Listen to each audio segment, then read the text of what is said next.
Good morning guys! It's me, Ruben, aka Madam Kukak ng Puerto Princesa City! So yun na nga guys, mga akong gumising dyan para magpaapoy or magparingas. So nilalagyan ko na nga yun dyan ng ulan yung kalan para tayo ay mamaya makapagluto na.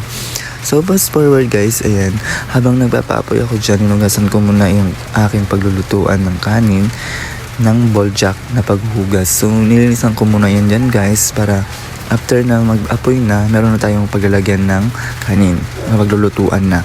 So sinalinan ko muna yan dyan guys, yung aking lalagyan ng bigas.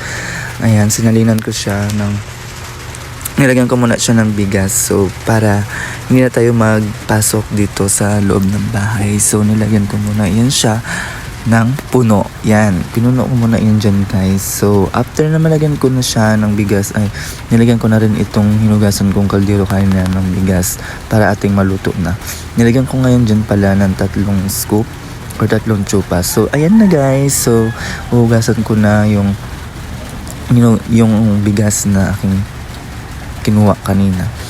So, yung natapos ko na siyang hugasan, inilagay ko na siya sa aking kalan na aking pinangagas. At habang nagluluto ako dyan guys, sinugasan ko rin muna itong mga plato na aming pinagkainan kaninang umaga.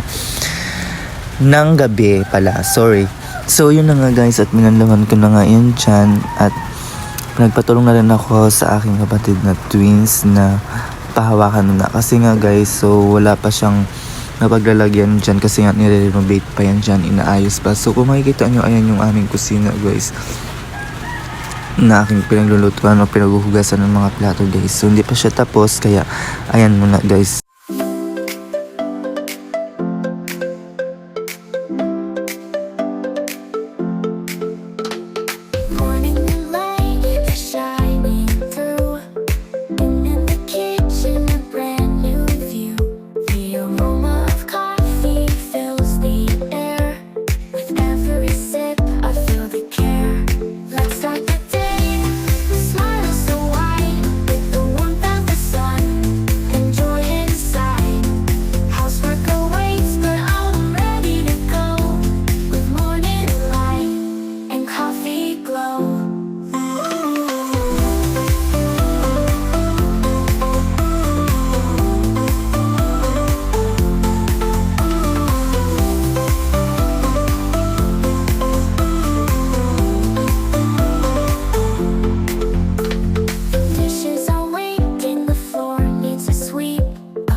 Guys, at nakarating namin sa aming papasukan work. Sa harap lang yung Total Gas Station, Puna Store. Thank you for watching!